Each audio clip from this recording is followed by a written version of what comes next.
Good morning, everybody. How we doing? Sammy, United People's TV. Ready to kick off another morning news live show. Going to run through the latest United news. And today, I think should be quite an exciting show. An exciting conversation around a 17-year-old midfielder that it looks like we're signing, Christian Orozco. Who's he, Sam? Should we be excited about him? I'm not going to hype him up as the next wonder kid before we've even really watched any of him play. But he is exactly the type of signing I want United to be making more of. That is going to be my lunchtime video today to run through a bit more detail on him than I'll be able to do in this show today. But I'll run through the news and we'll have a conversation about him. We'll also then speak about Carlos Baleba, Adam Wharton, and Elliot Anderson, who I think are lining up to be the three midfielders that United are going to be linked with this summer. They're all Premier League proven. They're all Premier League ready. They're all Premier League experienced. Tick, tick, tick. And I think it's going to become a repeating pattern over these next few seasons at United, and I do not think that's a bad thing. I'm going to run through all the information on that. We'll speak about the under-21s last night. Any other news, you fire in your chat. You fire in your questions in the chat, and I'll answer as many as I possibly can. Let's say hello to the members and the mods and see who's here. Gungshi and Josh, you're there as always. Ant, Steph, you're there too. Unbelievably, Ant has been gifted a membership by Toby, who, can I say, Toby, every single day you're gifting memberships this week. Love you, man. Thank you for being so generous for all this community. Unbelievable, Ant. Nicking a free membership. Just can't get the mods these days. Samir, good morning to you. Craig, Parkera, Fred, Volpez, we've got Teresa. We've got Vince. We've got plenty of regular faces. Let's say hello to some non-members as well. We've got Ray, we've got Bembe, we've got Edward, and we've got Rofi. Good morning, everybody. Let's go on with today's show. As I said, I think I'm going to enjoy this one. Can I say a big thank you to everybody who sent me a message over the Wayne Rooney video yesterday?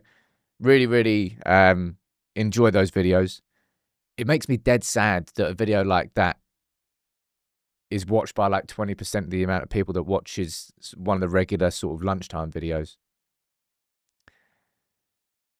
I wish I could tell you what I've got planned in the background, but it's just too early for me to do it. There's something that I'm hoping to launch by the end of this season, right? And it's something for the community that just takes this community up to a new level and into a new place that we've not been before. I'm already working on it in the background, but yeah, thank you very much, everyone, for sending a message about that. Captain Statebait, good morning to you as well. And yeah, and you said it was fortuitous timing with the Rio interview. We knew the Rio interview was going out. So we already had this. We had this video ready. Would you believe me if I said that that video has been in the back end on YouTube since July the 29th? That's how long we've had that video ready for. We didn't know when the right time to release it was. Because for some reason, and I don't know why this has ever happened, we've done a couple of like little mini docs on Rooney. We must be blacklisted with the Rooney name or something. I have no idea why. I really have no idea why. Because every single video that we do with Rooney seems to underperform compared to the other videos that we do. And we can't figure it out. Ah, man. Ah. Gungshi, man. Thank you so much for gifting 50. You know, the first thing my nieces do whenever they come round the house is like, we'll have go on the gong. We'll have go on the gong. Every single time they come round, they got to hit the gong. But you're an absolute legend, man. Thank you very much. Geez, man, everyone's going a bit nuts this morning. Schwab, you've gifted 20 as well.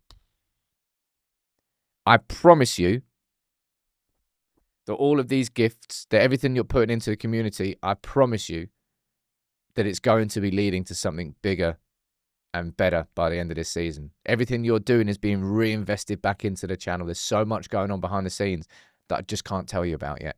But I'm dead excited to be able to show it to you. You already know the first thing that I've done. I brought in Jimmy as a head of community. So he's working on stuff that's... So yesterday, I was working on the arms for a few hours. So fingers crossed the Brentford game is when we can bring the arms back. And you'll see there's a little bit of an improvement to the arms. Now, let's speak about the news. That was a little bit of a distraction there, but the best distraction ever at the start of today's show. I love how differently we do it here. I still get some people leaving comments saying, oh, Sam, can you just get past the intros and blah, blah, blah. Like everybody tuning in from TikTok, I suppose you can't really understand what's going on here, but all of you, but let's build a community there as well. Big up to all of you this morning. The under-21s last night, right? Playing at Old Trafford in what is the competition? Because it's not the UEFA Youth League, because we didn't get into any European competition this year. Is it called like the Premier League? Premier something? I don't actually particularly know why the under-21s are playing in this. I should probably realise that. But anyway, they played Athletic Club last night. Can I just say, big up the suits. There's something different about a United team that walks out in a suit. You know it's an occasion. International Cup, is that what it is, Yusuf? Thank you very much. Is it like the Premier League Premier International Cup or something like that? Premier League International Cup. Oh, there you go. Don't know how that makes sense, considering the Premier League is an English league. But anyway, right? Barry's gone into retirement for a little bit. I'm sure Barry will come back out. Don't you worry about him. He's just having a long sabbatical. It's ain't different when you see the lads in suits. Anyway, they won 2-1 last night. A last-minute winner that ended up going down as an own goal. It was, I think it was Jack Fletcher down the left, crossed it to Gabriel Bianchetti. He hit the post, went back in off the keeper's arse. But they won 2-1 and they came from 1-0 down. James Scanlon got the equaliser. And then Bianchetti nearly got the winner. But anyway, 2-1 and they won in the 94th minute. And yesterday, we saw a new face at Old Trafford. This man here, right? Sitting next to Jason Wilcox. That is Stephen Torpey, who is our new academy director. You remember that Nick Cox, and I don't think anybody at United wanted Nick Cox to leave. I didn't. I can't speak for everyone, I suppose. But Nick Cox has done an incredible job over these last few years in heading up our academy, in sort of leading the direction, in leading the growth of the players. And he decided to move on to Everton, got a call. I think he's now the technical director at Everton, but there was a notice period. United went and signed Stephen Torpey, who was Brentford's academy director. He's now started at the club, right? He's not from City. He's from Brentford. Did he work at City? But I think he may have had some experience working with Jason Wilcox before. But his most recent job was Brentford's academy director. So he's heading up that. And as I said in the background, we've already got the research done on a video on the academy.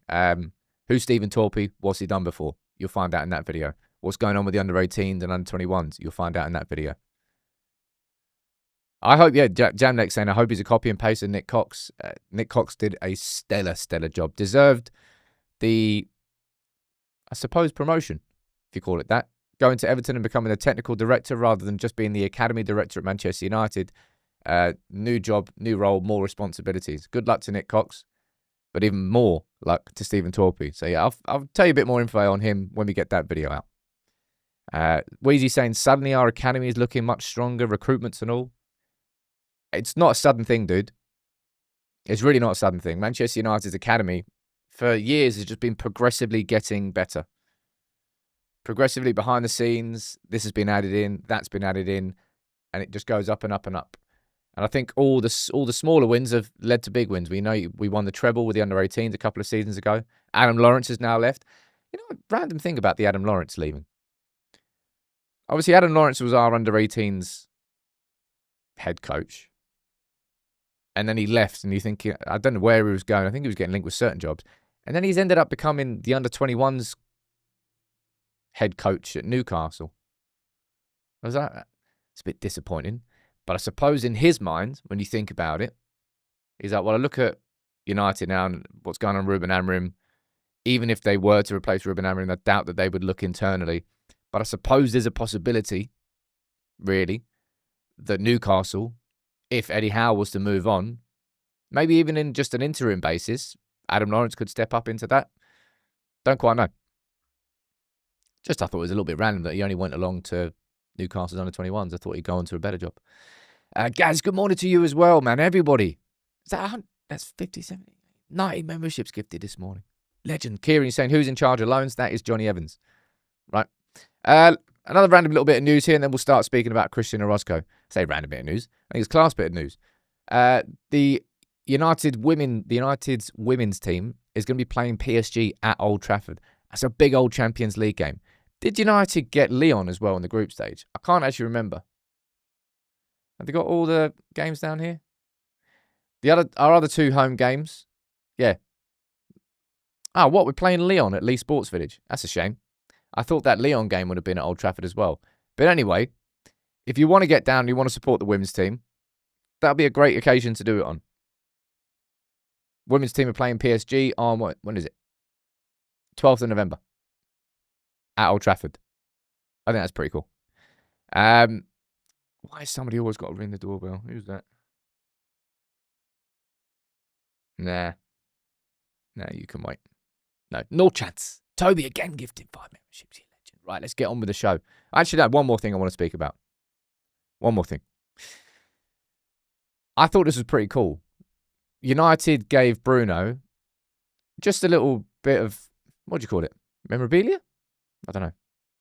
Anyway, he scored 100 goals for Manchester United, so they gave him this piece of art. And if you look at this piece of art in a bit more detail, it's a really cool idea. So it's just photos of all the 100 goals that Bruno has scored for Manchester United. I think that's a really nice touch, man, from the club. I think Bruno would appreciate that. Yeah, I like it. Small gesture, if you want to call it that. That's cool. Mike, you're saying there's 20% off for members too for the women's game against PSG. That's pretty cool. But yeah. Would I like that on the wall? Well, I'm not Bruno Fernandes, so I'm not going to get one, am I? I thought it was a nice idea. Right. Let's go on to the main headline of today's show and probably why you're all tuning in. Postcode lottery. I always thought the postcode lottery was a scam. Is it a scam? Always seemed like a scam, and every time I ever saw postcode lottery adverts on TV. Right. So, midfield signings. You don't need me to tell you how much United need a midfield signing. It's been the Achilles heel of... I don't even know how far back I go now. I really, really don't know how far back I go. Because, yeah, Manchester United's midfield at every level has not been complete for a long, long time. So, Christian Orozco. Who is he? What's going on? Never heard of that name before. Well, that's because he's 17 and he's currently the captain of Colombia's under-17s team. This has come from this journalist here, Pipe Sierra, which sounds like a porn star's name, I'll be honest. It might not be. Probably not. Maybe he is. Can't knock him if he's doing that on the side. Anyway, saying that there was this came out yesterday, saying that there was a preliminary agreement for Christian Orozco to become a new player for United and that he will join next year, of course, when he turns 18. Now, you know the rules. If you don't know the rules, I'll remind you of the rules. After Brexit, English clubs are not allowed to sign players who are under 18.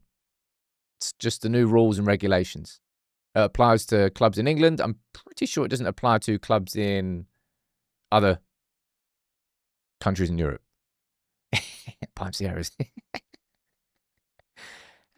Anyway, so this came out yesterday, and Ben Jacobs has just confirmed it a little bit earlier as well, saying United have indeed agreed a deal to sign him. So that follows on from the most recent deal that we did, which is Diego Leon. We signed him as a 17-year-old from Cerro Porteño last January. Then he stayed at Paraguay. If I remember correctly, I remember looking into this. The Paraguayan Football League is played in 2 separate parts, 2 separate seasons. So every season there's 2 title winners. So he played the second half of the season, the second part of the season, back at Cerro Porteño, turned 18, came to Manchester United. I've already done a sort of what's happening update video on Diego Leon. We'll do another one in a couple of months' time.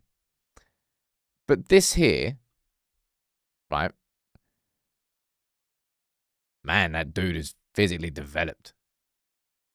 Like if you were to compare that, for example, to the frame of Sekou Kone, who we signed at the same age, by the way. And this is exactly, again, this warrants a lunchtime video because I've said it a while ago and I will just keep following up and repeating on it. But if you compare the frame of Sekou Kone to the frame of this lad, jeez, that guy's physically developed for his age. Now, at lunchtime, I'll be able to tell you a little bit more information. Basically, he is a central defensive midfielder. He's a marshaller. He's the captain of the Colombian under-17s team that just played in the South. Was it the Sudamericana Trophy? Mohamed Darboe, I'll mention him next. But right here, you've got United making younger, exciting midfield signings. We know full well that this is the work of Chris Favell, right? Chris Favell was brought in by United as the director of global talent, and then he became our head of recruitment. And his strengths, certainly, well, not his only strengths, but one of his big strengths is identifying young players like Amadou Haidara, who then joined the Red Bull group, you know full well, and then became a regular player for the first team. And he's not the only example. But Sekou Kone, I believe, was signed after playing in the under-17s World Cup. I think United were all doing a bit of scouting on him. And then Chris Favell came in and the transfer happened. Then Diego Leon happened. And now, this lad is happening, Christian Orozco. And as I said, I'm going to tell you a bit more information about exactly who he is.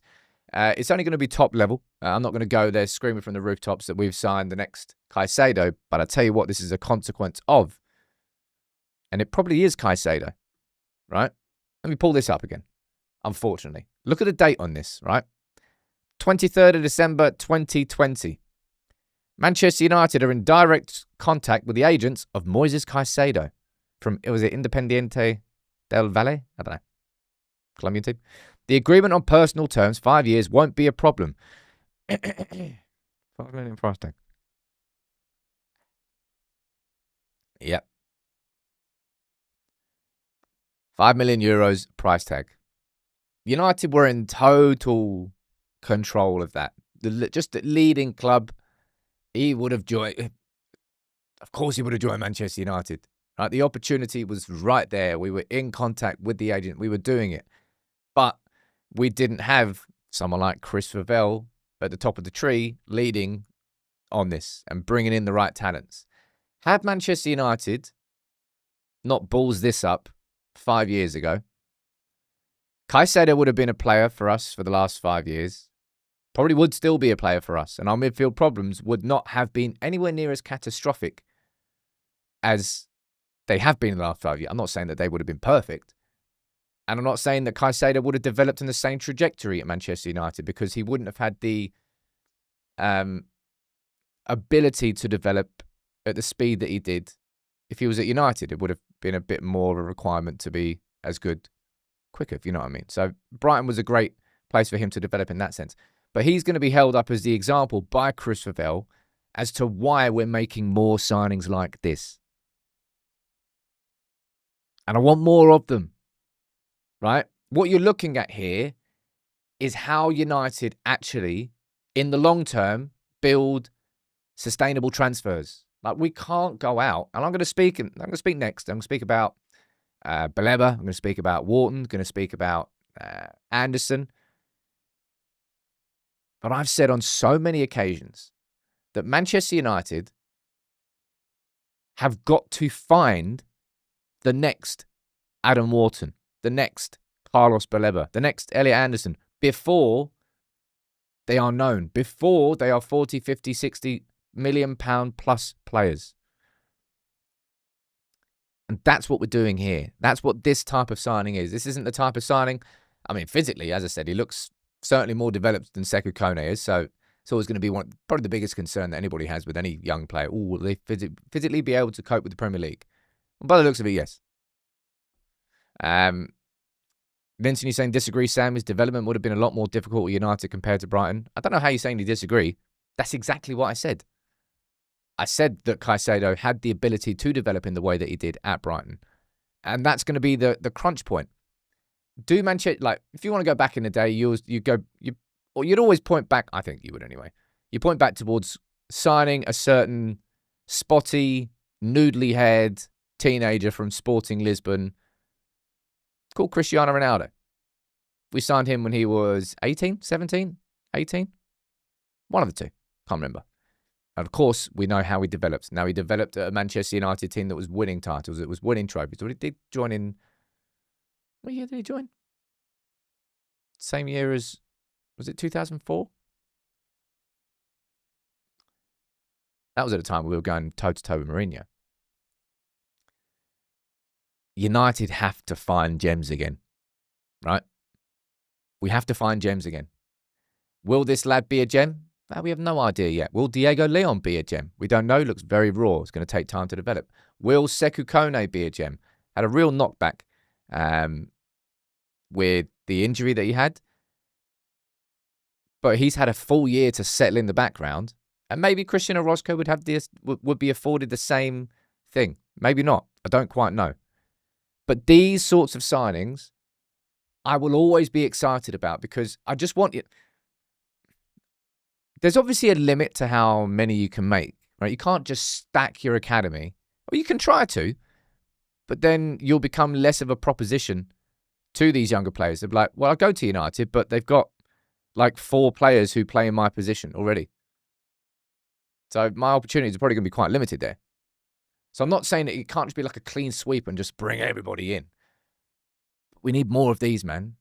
I did a video a while ago on how United have got to start attacking the South American market again.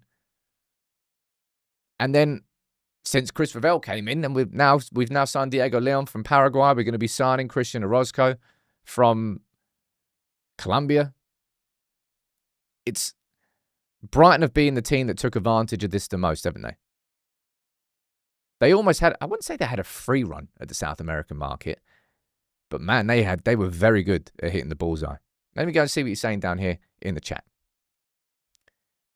Someone down there saying, the problem with now, Sam, it's back during Fergie days, used to play youngsters during the early stages of games. Now we have too many deadwoods, and they trump the youngsters to prove their worth. I wouldn't say that Fergie did it. Something that Fergie did, that we had the ability to do under Fergie. And I miss this so much. We had the ability to control a game of football, go in probably the last like 20, 25 minutes with a 2-3 goal lead. And we're all going, I feel pretty comfortable now. Go on then, let's bring a younger lad on. Let's give him the opportunity to play in this game where we're comfortable, we're winning. What a way to introduce them. We don't have that opportunity anymore. Because rarely, we still can't win games comfortably. Even if we do, it's a struggle. Even if we do win a game, your heart's pumping. You're on the edge the whole time. Stan Carson saying Latin America is played in 2 parts, the Apertura and the Clausura. Yeah. Is that all of Latin America then? Didn't know that. Right, let me see what else you're saying down here. You have to have the personality to develop in the first team, says Gavin. But also we had leaders in the team to help the development. We know that. Right? The class of 92 would not have succeeded at Manchester United in the same way they did if they didn't look up and see Cantona, Pallister, Keane, Bruce. Just wouldn't have happened. Gabriel saying the toxicity of this club is why we don't trust young players like before. Like we've met.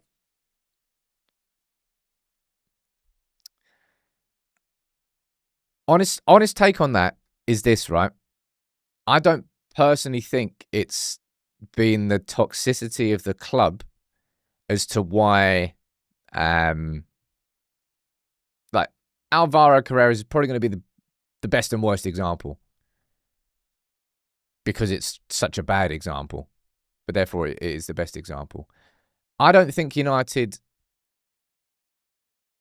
failing to bring some of these players through is down to the toxicity of the club. I think it's down more, just opinion here, I think it's down more to the fact that the managers who were in control at that point in time had too much say at the football club.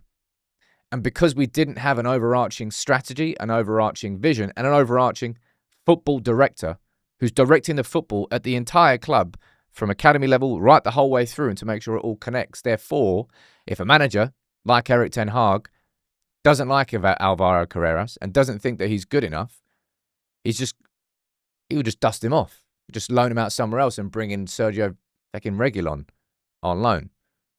I think it's because the managers and their relationships with these and how they personally see these youngsters has had too much of an influence.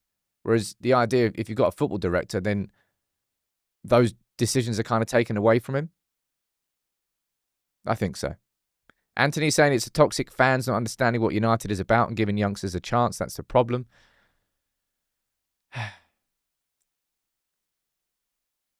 United need to be in a much healthier position as a football club in order for more youngsters to be able to burst through and to be able to sustain that burst. Because it's all well and good being I suppose Makeda's a stupid example because when he burst through, he was in a strong team in that sense. But United are so yo-yo right now. From week to week, from game to game, there's no consistency to the mood around fans. There's no consistency to the mood in the club. That it's hard. It'd be so hard for these youngsters to come through. And say we were to sign him tomorrow. It's not going to happen because he's not. Say as soon as he turns 18, we sign him and he goes straight in the starting 11. Like the expectation from so many fans, and it's not even just the fans of the football club. This is a big thing, man. It's the wider media and fans of other clubs. They don't want United to get back to the top. Why would they, man? As if to deal with 20 years of you being decent. Screw that. I'm going to do whatever I can to make sure I keep stamping on your head.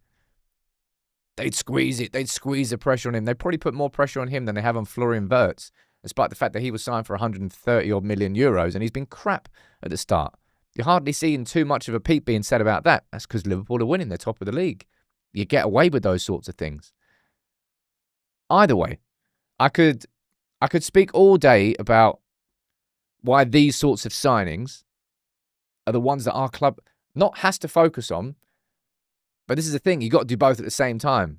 Sign for the future while signing for the present. This here is a signing for the future. Now, another lad whose name has sort of been popping up. But in my lunchtime video today, I'm gonna show you names of another two or three different youngsters that you wouldn't have heard of that we've been looking at, that we've been having trials at Carrington. So this is what the reports have been saying, that Mohamed Dabo has been having trials at Carrington. United are going to be swooping to sign him. Then you've got Stephen Railston from the Manchester Evening News, I think, saying that reports of us being close to signing him, not quite there. Right? Not quite there. Mr. Smith saying Dorgu getting so much abuse versus Kirkes from the media at the moment. I haven't really seen that one too much. I can't imagine that it will be that different between the two. But yeah. United signing more players like this. Scream it from the rooftops. Not bring as many in as possible, but these are the ones that I want our club to do. Because what would you say? I think I've asked this before. I'm going to ask it again. What do you think is a good hit rate on signing players like this from other countries? I don't think there's any point talking about domestic development because that's just an academy team. There is no hit rate when it comes to that. When it comes to bringing in talents from we brought in Paul Pogba from Le Havre. Looks like we're going to be bringing in Christian Orozco. We brought in who's the other ones? Tahith Chong we brought in from I think Feyenoord, PSV. What other ones did we bring in? Alejandro Garnacho we brought in from Atletico Madrid. Oh, there's been plenty. And you're saying this is why proper loans are vital. It's time for them to develop out the spotlight. I'll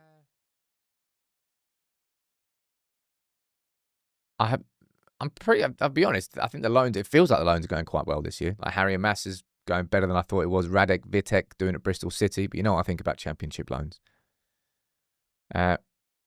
Someone down there, Siraj, saying 1 in 2. A 1 in 2 hit rate on teenagers signed from South America and Africa. I mean, if you can do that, you'd be a genius. 1 in 5, someone says down there. Enzo Cannabig, that's another one there. He got loaned out to Lausanne, but I think got an injury, didn't he?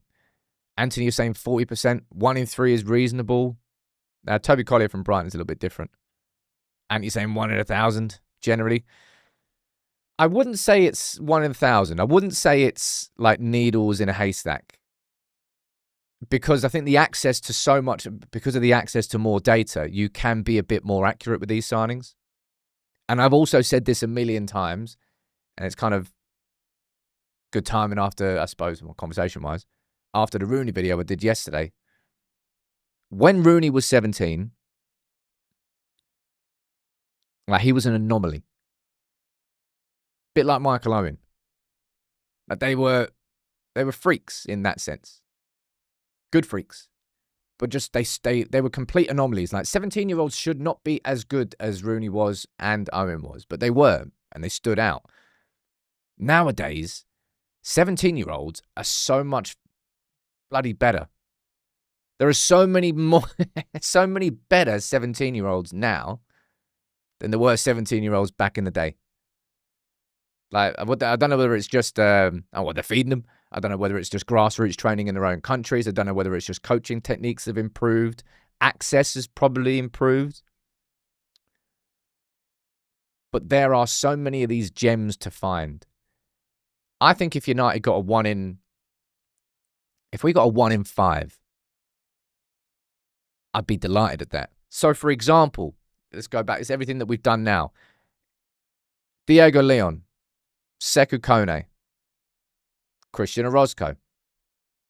If even one of those players turns into a gem for our first team, that's incredible work. And that's how you build sustainable transfers. Because if it doesn't work, Manchester United have given these lads the opportunity to develop.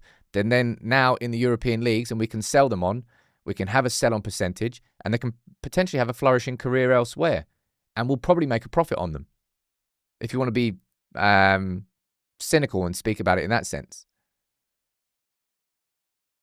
But you can't lose 60, 70, 80 million on them.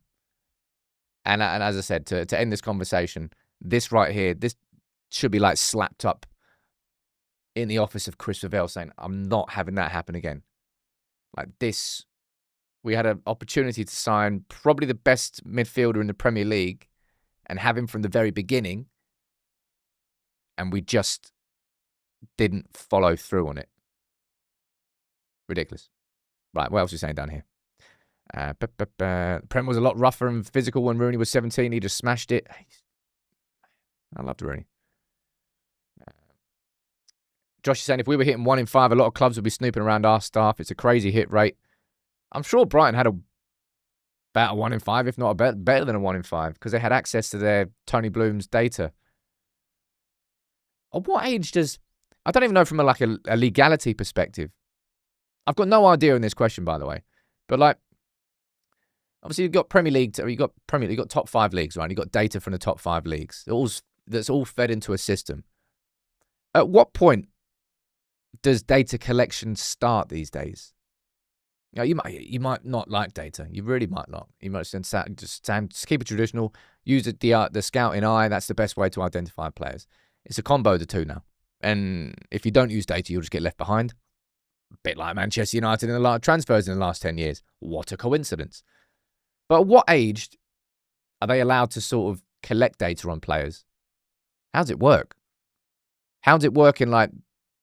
Obviously, if you're playing in like the under-17s World Cup, you probably will get data, like they wear the chest things. I've got no idea. It's a bit random there. Varun saying, I love data, but that's because I'm a mathematician. Anthony saying, depends on the criteria the board set. I don't know. Got no idea.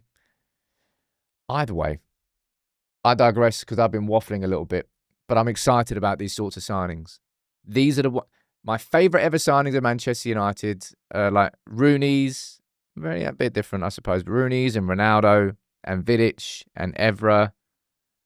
Even Carrick was a little bit different.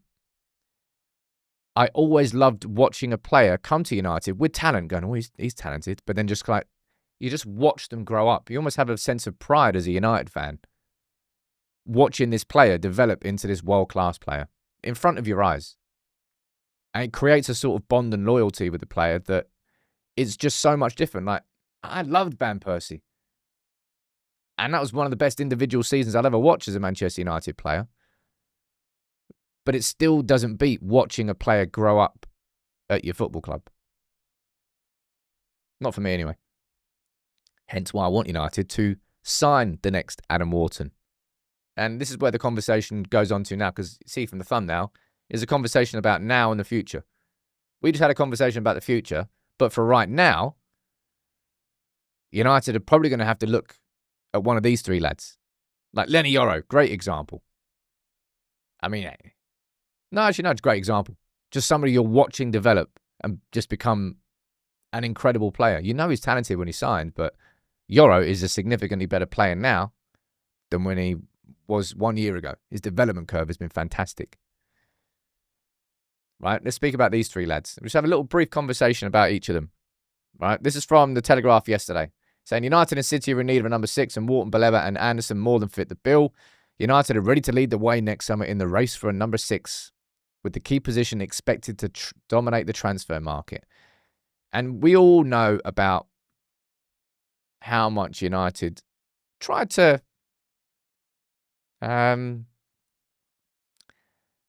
steal a march, I suppose.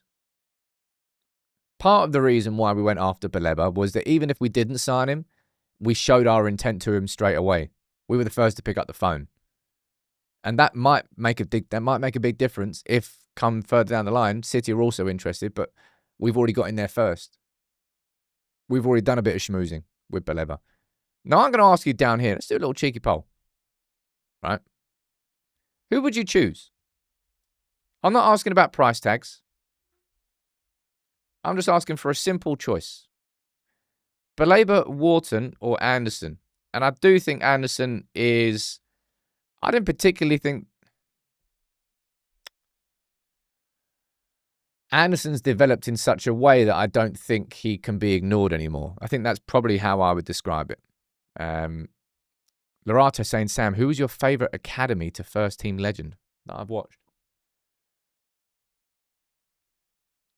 Man, I loved watching Rashford, man. I was at Rashford's first game against Arsenal. I always remember that because I think Arsenal were like second in the league. And then he just scored 2 after the Midfield, and that was under Van Gaal, wasn't it?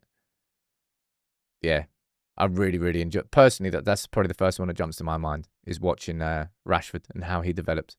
Obviously, it didn't work out at the end, but it doesn't take away from those memories. JJ saying, what about Sekou Kone? Well, this is a conversation. We've already had a conversation there about younger lads. We've now got to have a conversation about these lads. People going down there speaking about Giggs and Scholes.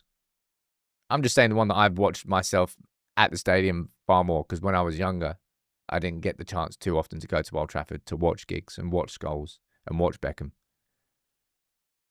But obviously, you're never gonna repeat that, right? You're never gonna repeat that.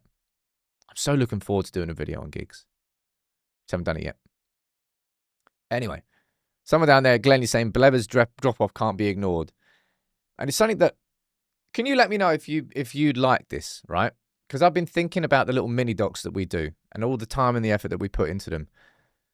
Would you like a little running series across the course of this season, looking at Baleba, looking at Wharton, looking at Anderson, and just sort of keeping track of how they're doing, like what their manager's saying about them, any interviews, any key moments that happen during games, what's going on with them, to kind of keep you up to date as to how they're playing across the course of the season?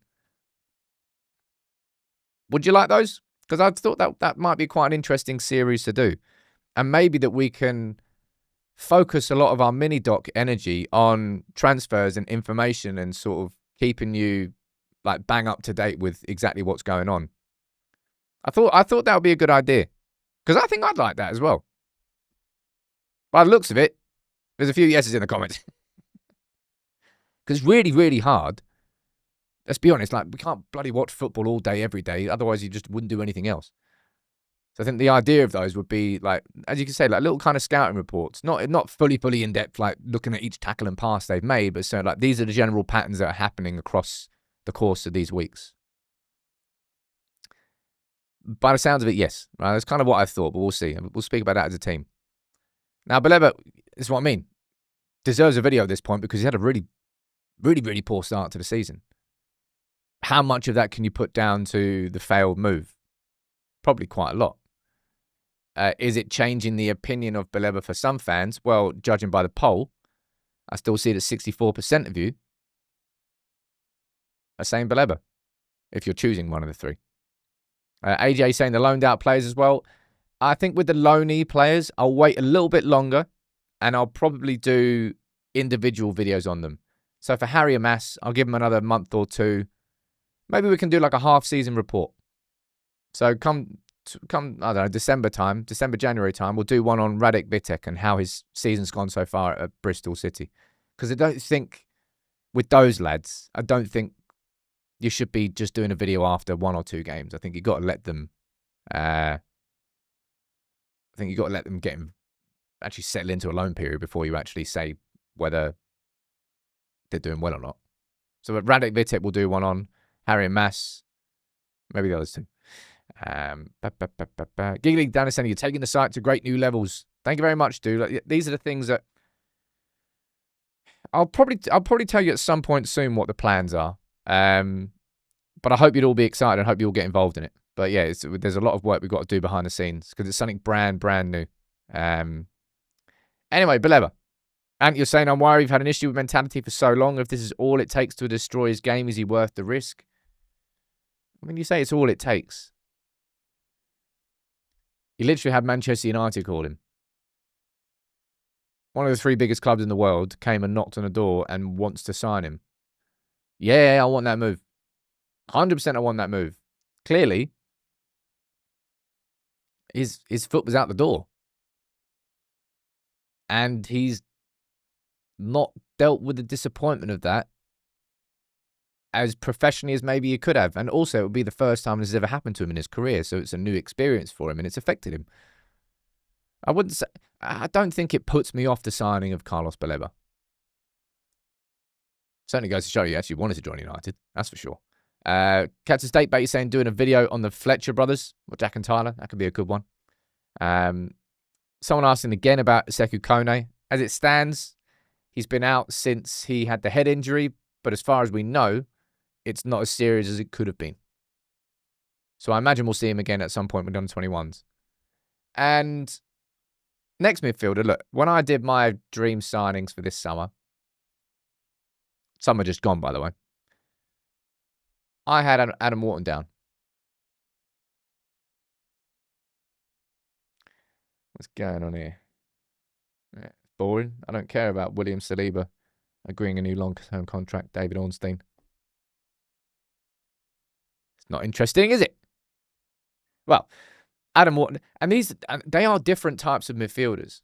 Like, if I look at Adam Wharton, I describe him as the closest to Michael Carrick on this list between Elliot Anderson, Adam Wharton, and Carlos Baleba.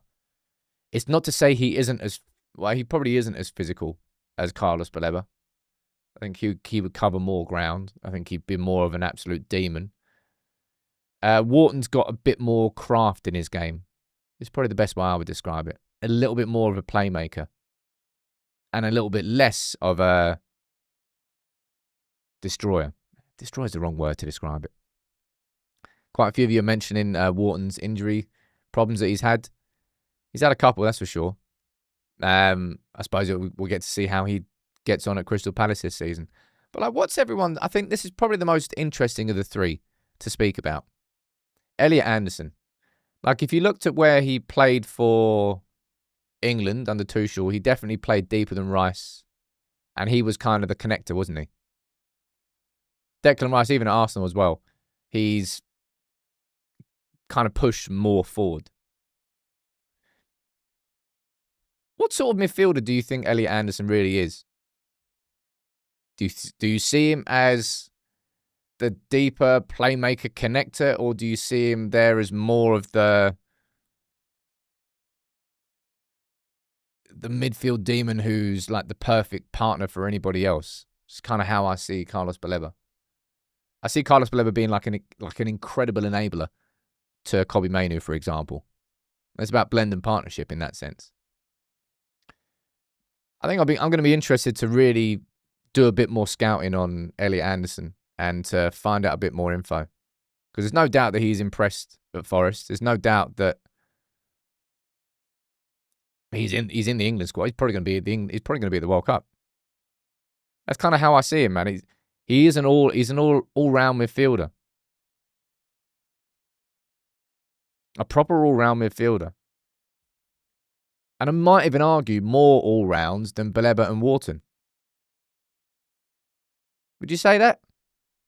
If I see Baleba as somebody whose most of his strengths lie in the number 6 role, the traditional number 6 role, it's not to say that I don't think Wharton has a number 6 capability, but he's more like a De Jong from deep, isn't he? A Carrick, like a tempo setter. Give me the ball and I'll find a teammate. Just keep it moving, keep it ticking. Like the metronome in the middle. He's the menace. And then Wharton and Anderson, kind of a bit of both. And not in a bad way, like he's taking the bad bits of him and the bad bits of him. He's just, actually, it's kind of more all-rounded. So 3 different types of midfielders. I think so, anyway. All with different capabilities and profiles, etc. We got 800 votes are in, and 67% are saying Baleba, 19% are saying Wharton, and 14% are saying Anderson. What do you think Forest would want price-wise? I don't think there's any point right now speaking about prices. There really isn't. You know what United have done? We've put the cat amongst the pigeons, and we want the price for Baleba to go down now, and his form is kind of dictating that. So maybe we'll have a conversation again in January. And maybe we'll have a conversation about all 3 of these in January. And when you think about it, it makes perfect sense. Perfect sense for United to sign one of these 3 in January. Right? Because it's obvious. It's obvious that our focus next summer is going to be on signing a number 6. Everyone knows it. So if that's really going to be your summer strategy, you're not hiding it, it's in plain sight, then why wouldn't you just bring that forward 6 months? Because if you were to sign that player before June the 30th anyway, it's going to go on this year's accounts. We know full well that we increased the credit facilities, so we're going to have the money for it. It wouldn't surprise me if United sign one of those 3 midfielders in January. Because if you're going to sign him in the summer, you may as well bring one in January. You may as well bring it forward. And the thing I always compare it to, just it sticks in my head, is Luis Diaz. You know that. Spurs going after him. Liverpool wanted to sign him in the summer. Sod that. We're not missing out on him. Boom. Bring him in. And they signed him in January instead of the summer. Someone down there saying Baleba's not a number 6. Personally, I think there's kind of too much emphasis on number 6, number 8, number 10, blah, blah, blah.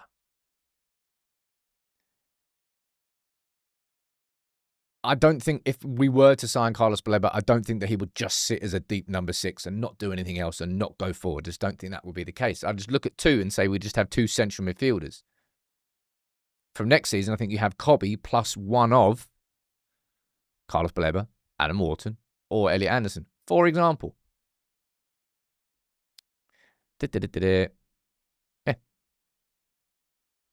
I wouldn't put money on it, but I really, really wouldn't be surprised if United went after their big midfield summer signing in January and just brought the plans forward. Because if your strategy is nailed and you've really done the work already, you don't really have to wait. I don't think so anyway. What are you saying down here? Varun's saying, I think we need someone who can recycle possession like Carrick. If that was the premise, then I would choose Adam Wharton. Elliot Anderson would also do that. I think Carlos Baleba a little bit less so, but he's certainly... I think Baleba would be far better at progressing the ball with the ball at his feet, like driving into space, ball carrying from deep. He'd probably be best. But ball passing from deep, finding teammates, keeping it ticking, keeping it moving, I'd probably go for one of these 2. Interesting conversations, I think, this morning. As I said, right, my lunchtime video is going to be not just about this lad, but about a little bit on Christian Orozco. Who is he? What are his kind of fundamentals as a player, right? What's he good at? What's he known for so far?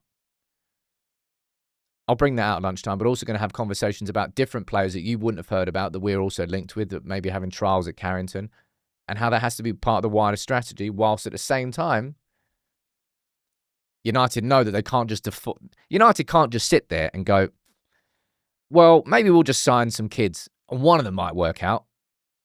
You can't do that right now. United are going to have to still shop at the most expensive places because we need players who can make immediate impacts. And I think we're going to stick in the Prem. And I do not think that's a mistake. Hence why I think that most of these conversations around a midfielder, like you could throw at me, I'm sure people can come to me with different names from midfielders who play in France and Germany and Italy and Spain. I'm sure there's so many talented midfielders there. I don't think that's where United will look. I think we're going to stick with our main signings being from the Prem. Right. Kari saying, Sam, do you think it's possible to get 2 of those 3? I mean, when you think that Casemiro is going to be leaving and the wages get cleared and you get Fernandes, who I think will be sold in the summer, I think that's where the succession plan comes in next summer with Bruno. I think the club, I don't know whether the club would have already spoken to Bruno about it, but that's what I think the club is planning behind the scenes. So maybe I suppose you could get 2, but I don't know. Johnny is saying, which one compliments Cobby the most? I think that should be part of the conversation. It's not just, we know that, it's not just about signing the best players. It's signing the complementary ones, getting the best team, the best balance. Right. Dean saying, good video idea, Sam. Do a list of forgotten players who we thought were going to be good, but disappeared out of the headlines. I think I'll probably do that video maybe for members only, kind of behind the scenes. And that's kind of part and parcel of something that I've got planned. But we'll see. Anyway, I'm going to wrap this up for now so I can get cracking with the lunchtime video. Thank you all for tuning in. If you are new here, please do subscribe. Make sure you drop a like on the video. It makes a big, big difference. Lunchtime video today is about Christian Orozco, a little bit more detail on him, and about younger signings. Tomorrow, we'll have the starting 11 for Brentford because we play at 12:30 on Saturday morning. All right, take it easy, everyone.